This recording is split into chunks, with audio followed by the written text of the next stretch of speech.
우리 오늘 경주마로 만든다는 제목으로 하나님의 말씀 나누겠습니다. 이 마가복음 5장은 우리가 잘 아시는 것처럼 회당장 야이로와 또 예수님 그리고 혈루증을 앓는 여인 이렇게 또 야이로의 또 자녀가 또 나오는 그런 내용들인데요. 특별히 이 본문을 보면은 야이로의 그런 그 초대를 받고 야이로의 그 자녀를 고치기 위해서 나아가는 그 도중에 12해를 혈루증으로 앓는 그 여인을 만나면서 좀 지체되는 그런 그 사건입니다. 그러면서 예수님이 그 혈루증 환자를 고치고 그리고 뒤에 또 야이로의 딸을 또 고치는 그러한 그 두 가지의 일이 벌어지고 있는데요. 두 가지 사건을 통해서 저와 여러분들 주님이 주시는 그런 메시지들을 함께 찾았으면 좋겠습니다.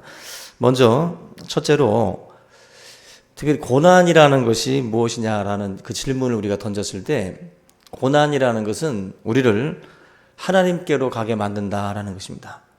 고난이라는 것은 하나님께로 가게 만든다. 이 고난이 있다라고 한다면 고난에는 뜻이 있어요. 뜻이 있고 또 고난 당함에 의미가 있는데 바로 예수님께로 가라. 예수님 앞으로 우리를 인도하시기 위한 하나님의 방법 중에 하나가 이 고난이라고 하는 것입니다.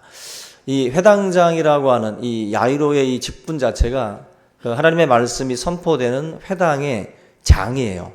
회당장의 위치에서 볼 때에 이 사람이 나름대로 이제 사회적 지위가 있습니다. 그리고 뭐 이런 또 신정 국가다 보니까 이런 종교적으로도 회당장이라고 한다면 상당한 지위에 놓여져 있는 사람이에요. 근데 지금 예수 그리스도는 지금 30대 초반의 젊은 청년이고, 근데 이 30대 초반의 젊은 청년이 지금 많은 사람들 앞에서 지금 이렇게 뭐 기적도 행하고 말씀도 전하고 있지만 신분 자체가 그러한 곳에 쉽게 접근할 수 있는 신분이 아니에요. 지금 이 시대에도 어떤 가고 싶지만 본인이 의사를 해서 아니 본인이 뭐 법관이라 본인이 또 뭐 어떤 뭐 사회적 신분이 있기 때문에 이렇게 선뜻 못 가는 그러한 것들이 있습니다. 또 우리가 잘 아는 뭐 연예인들 같은 경우도 연예인들도 지나가다가 뭐 떡볶이도 먹고 싶고 그죠? 목욕탕에 가서 좀 대중 목욕탕에 가서 뜨거운 물에다가 몸도 좀 불리고 싶지 않겠어요? 그잖아요. 찜질방도 가고 싶고. 근데 연예인들은 가고 싶어도 대중들이 많이들 이렇게 보기 때문에 부담스러워서 가지 못하죠. 그런 것처럼 사회적 신분이 높을수록 접근 자체가 굉장히 어려운 경우들이 많이 있습니다. 바로 이 회당장이라고 하는 이 신분 자체가 그래도 높은 지위고 말씀을 강론하는 그 장소의 장이기 때문에 나름대로는 체면이라는 게 있어요. 체면. 자기가 가지고 있는 그 사회적 신분의 이 체면 때문에 결국 선뜻 예수님께로 가기 어렵습니다. 그리고 사회적 장벽, 여러 가지 이런 그 장벽들이 다른 사람들이 자기를 바라보는 시각이 있기 때문에 그렇게 선뜻 가지지 않거든요. 근데 이 회당장 야이로가 그 겹겹이 둘러싸여 있는 장벽을 다 헤치고 예수님 앞에 갔어요. 오늘 본문에 22절 같이 보겠습니다. 5장 22절에 보시면 회당장 중에 하나인 야이로라 하는 이가 와서 예수를 보고 발 아래 엎드려 간곡히 구하여 이르되 내 어린 딸이 죽게 되었사오니 오셔서 그 위에 손을 얹으사 그로 구원을 받아 살게 하소서 하거늘. 보세요. 사회적 신분이 예수님께로 가기에는 참 어려운 위치지만 그가 예수님 발 앞에 무릎을 꿇고 간곡하게 엎드려서 빌게 된 상황, 바로 자녀의 그 병 때문에 그래요. 자녀가 지금 죽을 위기에 처했기 때문에 바로 그 어려운 장벽들을 그냥 쉽게 뚫어버리고 야이로가 엎드린 거예요. 우리나라의 지성으로 알려져 있는 이호령 교수도 그 사람이 과거에는 예수 그리스도를 믿지 않았거든요. 근데 그 엄청난 지성을 가지고 기독교도 비판도 많이 했고 그런 어떤 그 삶을 살아왔는데 우리나라 대표적인 지성인 이효령 씨가 거꾸로진 계기가 뭐예요? 그의 딸의 실명이에요. 그의 딸의 눈이 안 보이기 시작을 했고 그의 삶이 죽음에 임박해 있었어요. 그때 이효령 교수가 자기의 무력감을 바라보면서 신 앞에 엎드립니다. 그러면서 이효령 교수가 하나님 앞에 이제 회개를 하고 돌아서게 돼요. 지금은 뭐 지성에서 영성으로라고 하는 책도 쓰고 또 양화진의 그 문화원에서 강의를 해서 지금 80이 넘었거든요. 지금 80이 넘으신 분인데도 강의들을 얼마나 지금 더 열정적으로 하고 계신지 몰라요. 거의 2시간 정도 되는 강의들을 계속해서 하고 계십니다. 상당히 우리 특별히 뭐 문학이나 여러 가지에 관심 있는 분들 같은 경우는 그 양화진 문화원 그 선교원에 들어가셔가지고 그분의 강의들 이런 걸 들어보시면은 상당히 마음에 어떤 그 느끼는 것들이 많을 겁니다. 그 엄청난 지성을 가지고 기독교를 비판했지만 하나님 앞에 그가 거꾸로지고 나오게 됐던 계기가 바로 딸 때문이었어요. 근데 지금 이 본문도 비슷해요.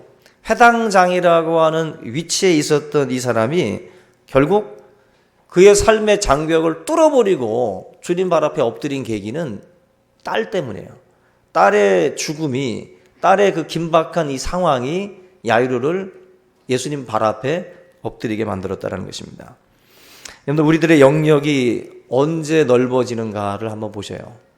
한 번도 안 해봤던 일을 여러분들이 한다든지, 또 한 번도 접촉하지 않았던 사람들을 또 접촉한다든지, 또 한 번도 기도하지 않았던 그 부분들을 놓고 또 기도한다는 것. 언제 이게 이루어집니까? 고난의 시간일 때, 고난이 닥쳤을 때 바로 이런 일들이 벌어지면서 저와 여러분들의 영역이 그때 넓어져요. 그때 확장된다고. 그 전까지는 내 울타리 안에서 못 벗어납니다. 여러 사람들의 눈, 시선 이런 것들이 다 부담이 돼서 못 움직여요. 그런데 고난이 오면 그 장벽을 뚫어버리는 일들이 우리의 삶에 일어나기 시작을 해요. 그래서 하나님이 주시는 고난이라는 것은 결코 우리가 부정적으로만 볼 수 없어요. 나의 영역이 확장되게 되는 어떤 그 계기가 고난을 통해서 이루어지는 경우들이 많습니다. 헝그리 복서라는 말 들어봤죠? 헝그리 복서가 뭐예요? 이 배고픈 복서들이에요. 배고픈 복서들. 요즘에는 우리나라 곤투가 사양길 아닙니까? 옛날에 못 살던 시절에는 곤투가 아주 황금기였어요. 근데 지금은 먹고 살만하니까 뭐 두들겨 맞아가면서 돈 벌 이유 없다는 거죠. 그래서 헝거리 복서를 한번 보세요. 배고픈 복서, 이게 말이 안 맞거든요. 누군가를 두들겨 패려면 잘 먹어야죠. 잘 먹고 튼튼해야 이기는 싸움이라고 생각이 되는데 오히려 배고픈 사람이 이기는 게 복서예요. 굶주림 속에서 그 속에서 고난 속에 있는 그 사람들이 오히려 더 잘 먹고 잘 입고 잘 사는 애들을 두들긴다는 거예요. 헝거리 정신이 있어야 된다는 거예요. 반대 현상이 일어나는 거예요. 반대 현상이. 배고픔을 통해서 이기게 하는 거죠. 고난이라고 하는 것이 결과적으로는 저와 여러분들에게 그러한 영역을 확장시킨다든지 우리의 삶을 새로운 단계로 끌어올리는 데 있어서는 그 고난이라고 하는 것이 주어질 때 저와 여러분들이 그런 어떤 방향으로 나갈 때가 많이 있다는 것입니다. 결국 예수님께 가까이 갈 수 없는 어떤 그 한계가 있었어요. 그런데 그 한계가 딸을 통해서 이제 깨어지는, 뛰어넘는 그런 계기가 됐다는 것입니다. 저와 여러분들도 예수님 앞에 나오게 된 계기들 중에는 야이로의 딸처럼 우리의 삶에 고난이라고 하는 것이 내 앞에 갑자기 나타나서 그 고난이 우리를 주님 앞으로 나와서 엎드리게 만드는 경우들이 많이 있거든요. 지금 이 자리에도 그런 분들이 분명히 있을 겁니다. 우리의 삶은 그러한 고난이 아니면 못 넘는 경우들이 많아요. 못 넘는 경우들이. 그걸 통해서 하나님이 역사하신다. 바로 회당장 야이로의 삶을 통해서 그것을 우리에게 말씀해 주고 있습니다. 두 번째는 다른 사명에 저와 여러분들이 충성을 해도 여러분들의 문제는 해결이 된다는 거예요. 오늘 본문 말씀에 보면은 야이로의 딸을 예수님께서 고치러 가게 되는데 야이로가 지금 예수님의 시간을 산 거예요. 시간을 샀고 예수님의 관심을 또 사로잡은 거예요. 그래서 이제 야이로가 예수님을 어떻게 보면 독차지하는 그 상황입니다. 자기의 집으로 예수님을 이제 초대해서 이 자기 딸의 죽음의 문제를 지금 해결하기 위해서 지금 예수님을 모시고 지금 가고 있는 거예요. 이 경각을 다투는 문제입니다. 지금 이 본문 22절 말씀 23절을 보면은 굉장히 위급한 상황이에요. 죽게 된 상황이기 때문에 다투는 시간인데 갑자기 가는 그 길에 방해꾼이 나타난 거예요. 12의 혈루증을 앓는 여자가 나타나가지고 예수님의 걸음을 멈추게 한 거죠.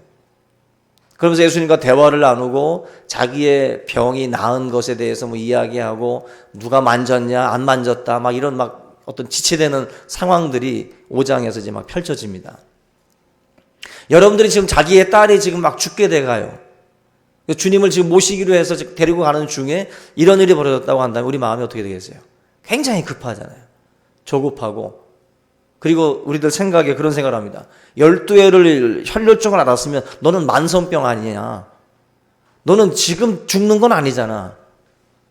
넌 지금 총각을 다투는 그것이 아니라 오늘 아니고 내일 해도 되지 않느냐. 그렇잖아요? 어차피 지금까지 아파왔던 건데 근데 내 딸은 지금 경각을 다투는 위급한 상황이니까 이 야이로의 입장에서는 지금 굉장히 막 답답한 거죠. 이 여인이 미울 수도 있고 이 여인이 그리고 예수님이 하신 행동이 못마땅할 수도 있고 굉장히 답답한 그 상황이 지금 펼쳐집니다. 나름대로 시간이 지금 계속 지체되고 있어요. 오래 뭔가 이게 끌고 있다라는 것입니다. 나중에 보니까 지금 본문 5장 35절에 결정적으로 무슨 말씀을 하냐면은 막 이래요. 아직 예수께서 말씀하실 때에 무슨 말씀을 하고 있어요, 지금? 이게 지금 그 여인하고 치료받은 12의 혈루증을 앓던 여인하고 치료를 받고 난 뒤에 이제 막 얘기를 나누는 중이에요. 얘기를 나누는 중에 회당장의 집에서 사람들이 와서 회당장에게 이르되 당신의 딸이 죽었나이다. 게임 끝났습니다. 여러분 얼마나 막 화가 나겠어요? 우리들 생각에. 지금 예수님을 조금만 더 빨리 모시고 갔으면 될 법했는데 지금 너는 살았지만 내 딸은 죽었다라고 하는 그 원망이 터져 나올 수 있는 그런 상황이에요. 그런데 이 말을 듣고 분노를 할 만도 한데 야이로가 이 상황에서 그런 어떤 그 반응은 보이지 않습니다. 다만 예수님께서 뭐라고 말씀하냐면은 36절에 두려워하지 말고 믿기만 하라라고 예수님이 말씀을 주고 있습니다. 두려워 말고 믿기만 하라. 믿음이 있는 사람하고 믿음이 없는 사람하고의 특징 중에 하나가 초조함이에요. 믿음이 있는 사람들은 초조해하지 않습니다. 그러나 믿음이 없으면 초조하고 마음이 급해져요. 오늘 제목 그대로 마음이 급해지면 그냥 앞에 경주마처럼 앞만 봅니다. 좌우를 못 봐요. 자기의 문제에 함몰돼 버려요. 그래서 거기에 빠져들어갑니다. 지금 예수님께서 하시는 말씀 중에 두려워 말고 믿기만 하라라는 말씀은 쉽게 풀면은 너 지금 마음 급하게 갖지 말어. 그런데 너 지금 초조해하지 말어. 급한 마음 갖지 말고 마음에 평안을 가지고 지켜보라는 거죠. 여러분들 지금 이 가운데에도 지금 마음이 굉장히 조급하고 급한 분들이 있을 수 있어요. 대개 유혹에 빠지는 경우가 언제냐면은 마음이 급할 때 빠지잖아요. 마음이 급할 때. 그리고 마음이 급할 때 실수하고. 예수님이 지금 야이로에게 굉장히 중요한 경험을 지금 주시는 거예요. 사실 예수님은 지금 야이로에게 내가 누구인가를 또 보여주시기도 하시고 계시죠. 사람이 할 수 없는 일을 지금 예수님이 하시는 거니까 일반적이진 않습니다. 예수님이 두려워 말고 믿기만 해라. 뭐 보이스피싱 사기도 굉장히 사람들을 초조하게 만들고 또 뭐 홈쇼핑도 뭐 맨날 매진 임박이잖아요. 그래서 꼭 뭔가를 저걸 안 사면 지금 안 될 것 같게 만들잖아요. 그죠? 지금 저 오메가3를 내가 지금 안 사면 내 혈관이 막힐 것 같고 막 그래서 막 저걸 눌러야 되나 뭐 굉장히 나 지금까지 멀쩡히 살아왔는데 막 우리를 막 긴박하게 만들어요. 그래서 결제하도록, 그죠? 결제하도록 만들죠. 그게 바로 우리들이 지나고 나면은 또 후회하고 또 뭔가 좀 내가 또 속았다, 내가 또 실수했다 그런 생각들을 하죠. 사기꾼들은 급한 사람들, 이번에도 뉴스에 났잖아요. 뭐 보이스피싱에 가장 취약한 그 연령대 30, 40대입니다. 가장 머리가 팡팡 돌고 가지 않아요? 30, 40대가? 근데 왜 당하죠? 급해서 당하는 거예요. 중년 남성들이 대출 사기를 가장 많이 당하는데 40대가 제일 많이 당한다잖아요. 왜? 급하니까. 지금 상황이 40대면은 머리가 잘 돌아갈 나이지 않습니까? 제가 40대니까. 30대 머리 잘 돌아갈 나이잖아요. 근데 왜 당하죠? 급해서 당하는 거예요. 마음이 급해서. 결국 이성 이런 게 다 닫혀버리는 거예요. 마음이 급해버리면. 그래서 막 뭔가를 막 몰고 가게 해가지고 뭔가 이렇게 똑똑한 사람일수록 또 몰고 가게 하면 또 잘 보여요. 이게 다 너무 이게 마음을 급하게 해서 우리로 하여금 실수하게 하는 거죠. 그래서 얘가 언젠가 말씀드렸잖아요. 그 카톡이든 문자든 메일이든 쓰고 나면 바로 딱 보내게 하지 마세요. 전송하지 말라고. 1시간을 묵히든 하루를 묵혔다가 보내세요. 이메일은 보내게 한 다음에 취소해봤자 소용없어요. 그냥 가는 거예요, 그건. 예? 급한 마음에 홧김에 저질러 놨다가 결국 문제들이 커지는 경우가 많습니다. 믿음이 있다 없다라는 것은 삶을 볼 때 이게 뭔가 이렇게 통전적으로 볼 수 있는 눈이라는 건데, 믿음이 없으면요 굉장히 근시안적으로 생각을 해요. 그래서 지금 일이 벌어졌기 때문에 이제 초조한 거예요. 그리고 이제 막 끝난 것 같고 막 뭔가가 이제 다시는 돌이킬 수 없는 어떤 그런 상황으로 지금 뭔가가 가고 있다라고 막 생각을 하고 이제 끝난 것처럼 막들 생각을 합니다. 그렇지 않거든요. 우리들의 마음이 이런 것에 많이들 속는 경우가 있어요. 그래서 예전에 그 어르신들, 특별히 나이 드신 목사님들한테 뭐 이렇게 뭔가 좀 급하게 뭐 이렇게 좀 상담을 하고 막 그러면은 항상 하시는 말씀들이 뭐예요? 기도해 봅시다 그러잖아요. 할 말 없으니까 저 말한다. 그런 생각들을 많이 하는데 지금 이렇게 돌아보면 그게 지혜예요. 기도도 해야 되고, 그리고 흔히들 우리의 마음을 뭔가 이게 좀 진정시키는 그런 그 시간들을 가질 필요가 있어요. 너무 급하게 뭔가를 하기보다 기도해 봅시다. 뭐 일주일을 기도하든 아니면 40일 작정을 하든 뭔가 그 문제를 놓고 기도해 보자고. 여러분들 가게를 결정할 때도 한 번 가서 봤을 때는 와 여기 몫이 좋은데 막 하잖아요. 근데 2번 가보세요. 그러면 아닌데? 3번 가보면 또 아니에요.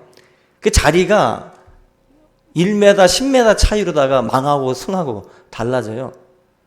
우리들이 한 번 더 보고 한 번 더 보면 달라요. 한 번 더 보고. 근데 급한 마음에 그냥 막 너 지금 이 기회 놓치면 안 돼. 지금 뭐 계약하려는 사람이 뒤에 줄 서 있어. 너 지금 빨리 도장 찍어. 찍으면 안 되는 거예요. 찍으면.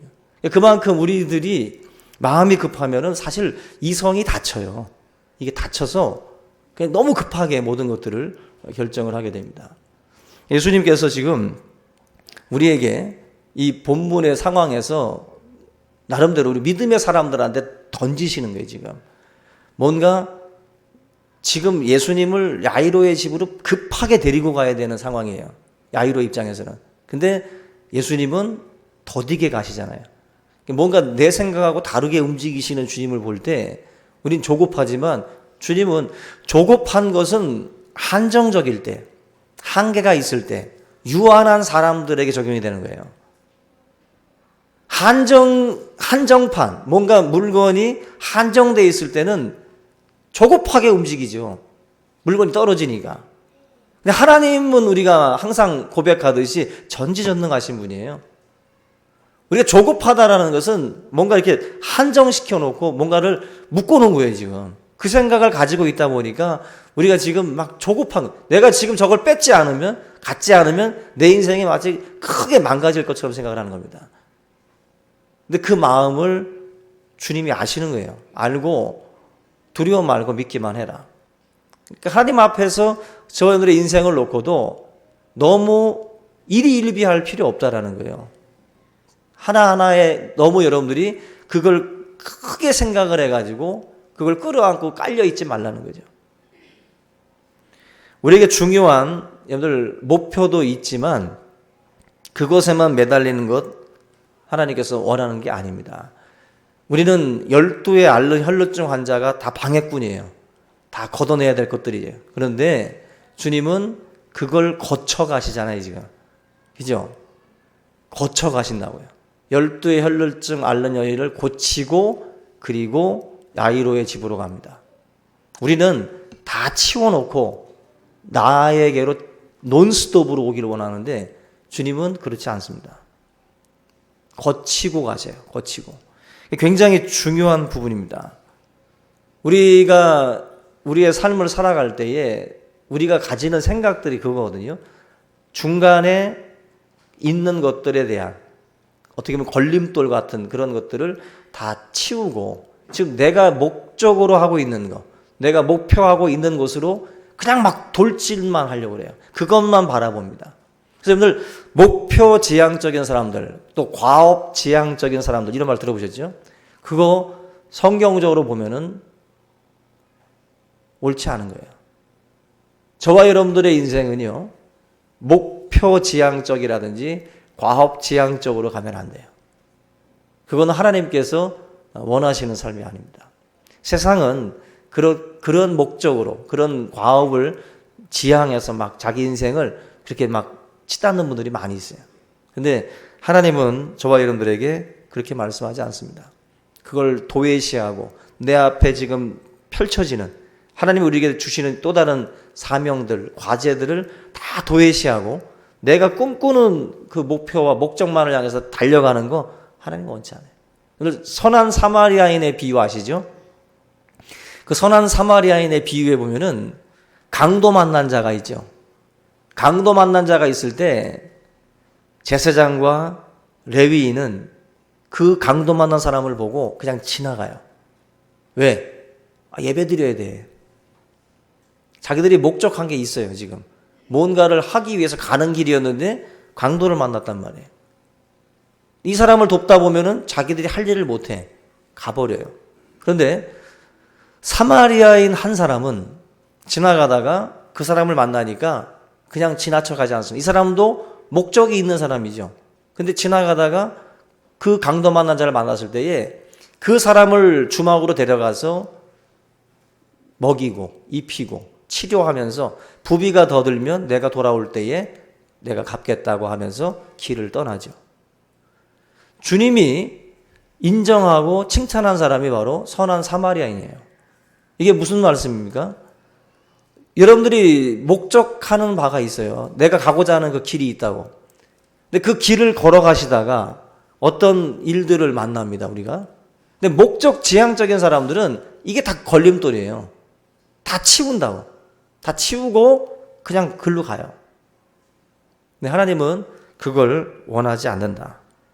어쩌면 여러분들, 우리의 꿈과 목표는 이런 가치를 실현하는 도구로 쓰여지는 것이에요. 결국 선한 사마리아인이 했던 그 아름다운 그 가치를 위해서 직업이든 뭐든 이런 것들을 이용해서 그 아름다운 가치를 실현해야 된다고. 근데 이게 어떻게 보면 궁극적인 목적인데 우리는 이것에 올인하는 거예요, 그냥. 내가 뭐가 되겠다, 뭘 이루겠다라고 하는 그 과업, 목적, 거기에만 꽂혀 있어요. 근데 하나님은 그런 사람들을 기뻐하지 않는 거죠. 여러분들의 삶에 무엇이 더 중요한 가치인지를 분명히 알아야 돼요. 그래서 우리 크리스찬들은 최소한 선한 사마리아인처럼 우리의 목표가 더 중심이 되지 말고 하나님이 중요하게 여기는 그 가치에서 멈출 수 있어야 돼요. 거기서 멈춰야 된다고. 예전에 그 정광열 씨가 주연했던 허준 보셨죠? 거기 보면은 허준이 한양으로 과거 시험을 보러 가다가 주막에 들르는데 거기서 이제 그 병자를 이제 하나 치료를 합니다. 근데 병자가 치료받고 난 다음에 동네방네 다니면서 막 소문을 내요. 아주 훌륭한 의원이 나타났다고. 그래서 이제 모든 마을의 환자들이 허준에게로 다 몰려옵니다. 그때 과거 시험을 보러 가야 되는데 그 환자들을 이제 치료하기 시작을 해요. 자기와 또 자기를 좋아하는 또 다른 의원들하고 같이 이제 환자들을 치료하죠.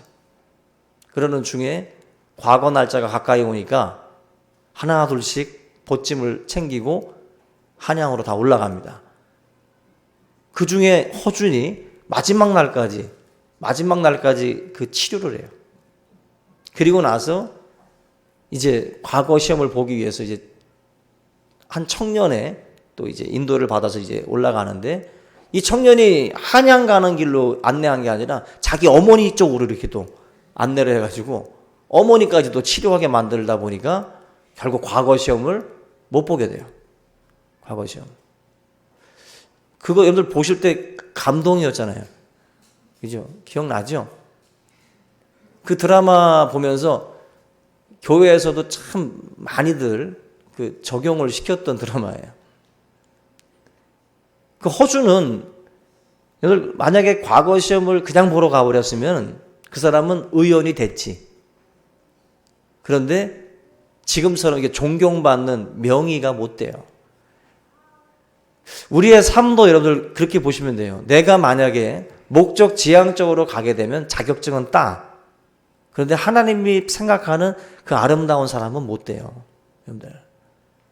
내가 단순히 그냥 자격증 가지고 있는 존재로 머물 것인지 아니면 하나님이 기뻐하시는 그 가치를 위해서 이것을 단지 도구로서 쓰는 사람으로 그렇게 하나님 앞에 설지 여러분들이 이제 결정을 하는 거거든요.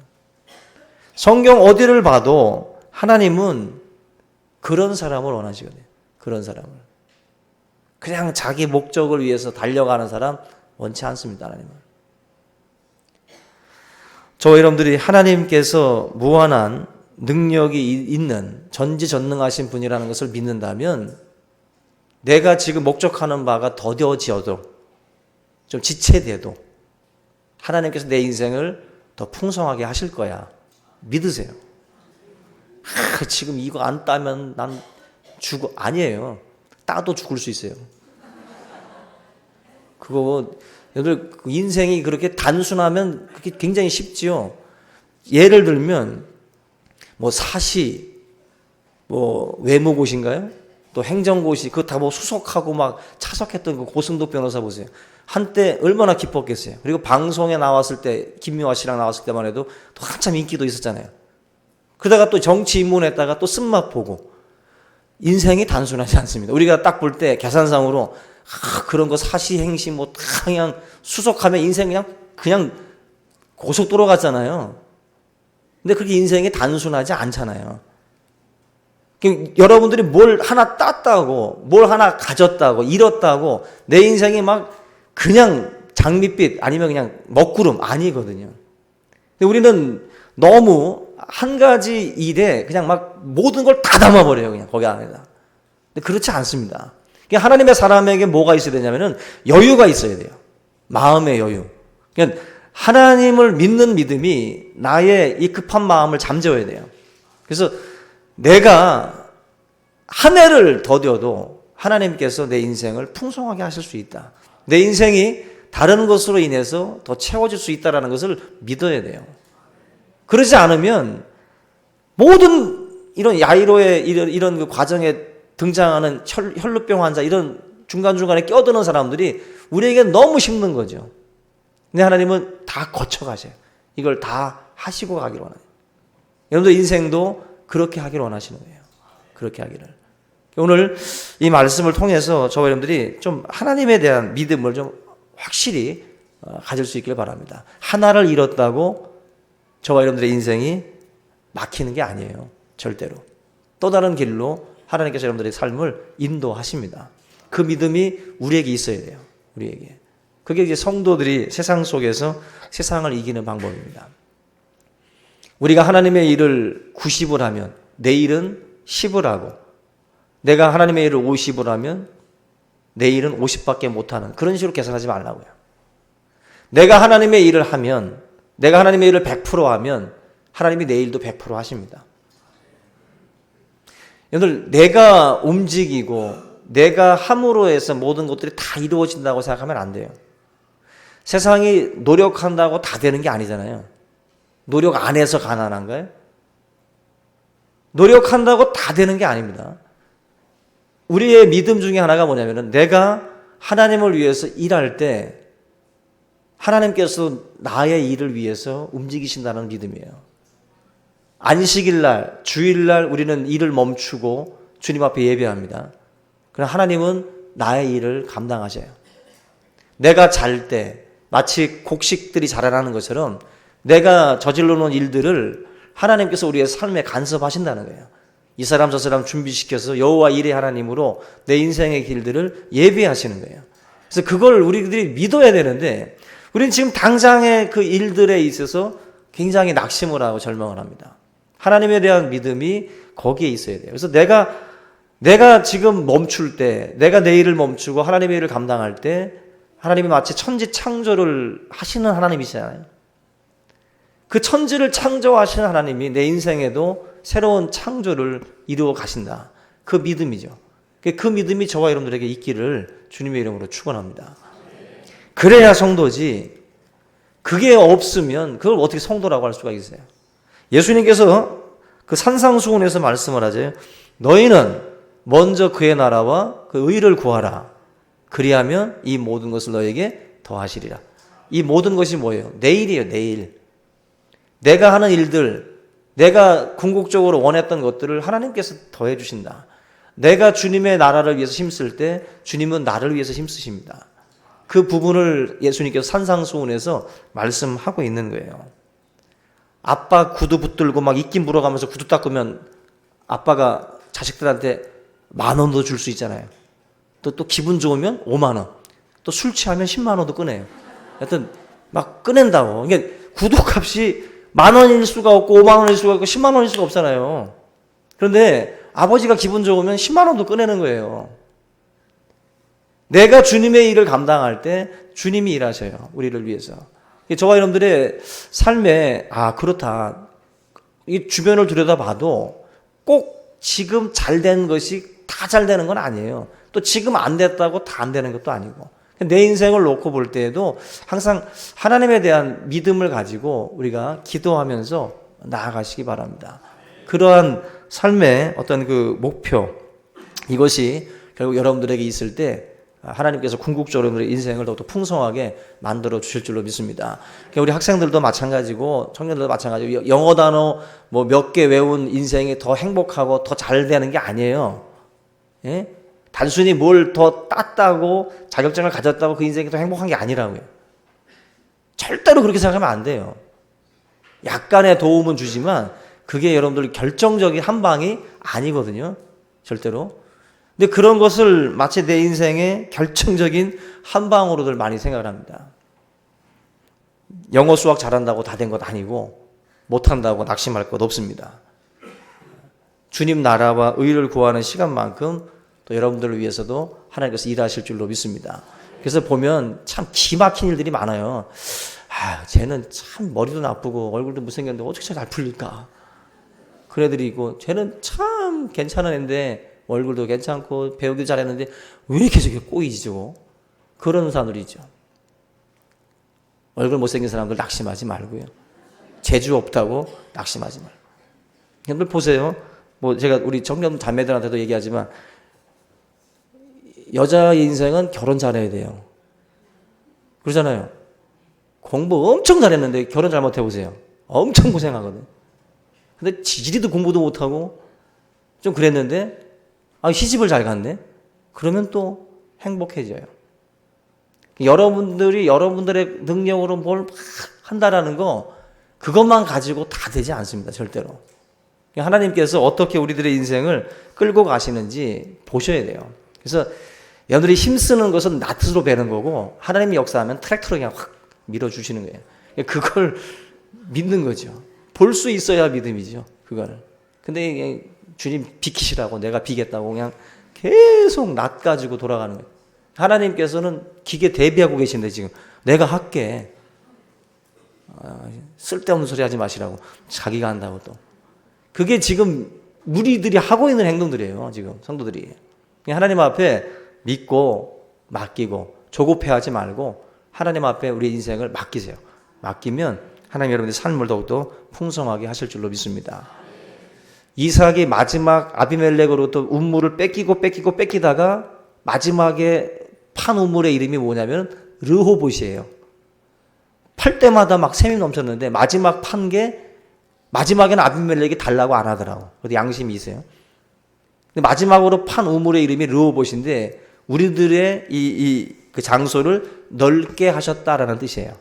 르호봇이. 한번 생각해 보세요. 만약에 아비멜렉이 뺏지 않고 첫 번째 판 우물을 그냥 가지고 있었으면 고만한 거예요. 그죠? 근데 고난이 닥쳐가지고 계속 쫓겨나다 보니까 더 넓어져 버렸네. 고난이라는 것은요, 우리의 영역을 하나님께서 이동시키고 넓히시기 위한 작업일 수 있어요. 그래서 내가 만약에 그냥 가지고 있었으면은 10에 머물 것들이 고난을 통해서 100으로 확장되는 경우들이 있어요. 여러분들, 르호봇이라고 하는 이름 그대로 방해가 없었으면 영역이 넓어질 수 없어요. 그냥 머물러 있다고. 근데 저와 여러분들은 잘 안 움직이거든요. 사람들이. 근데 고난을 통해서 하나님이 움직이게 하시니까 이렇게 르호봇이라고 하는 큰 우물을 주신 것처럼 예루살렘에 이스라엘 백성들이 머물러 있으니까 하나님이 흩으시잖아요. 고난을 통해서. 흩어서 복음이 전 세계로 퍼지게 만들어요. 하나님이 영역을 확장시키기 위해서 쓰시는 방법 중에 하나가 이런 고난이에요. 여러분들이 생각할 수 없고 미치지 못하는 자리까지 우리를 인도하시기 위해서 하나님이 쓰시는 방법 중에 이런 고난이 있어요. 그래서 여러분들 혹시라도 고난 중에 그런 어떤 그 일들을 만나게 되면 항상 이 말씀들을 여러분들이 기억을 하고 믿음 안에서 생각하고 여러분들이 꼭 승리할 수 있기를 주님의 이름으로 부탁을 드립니다. 우리 이 말씀을 함께 우리가 붙들고 함께 통성으로 기도하겠습니다.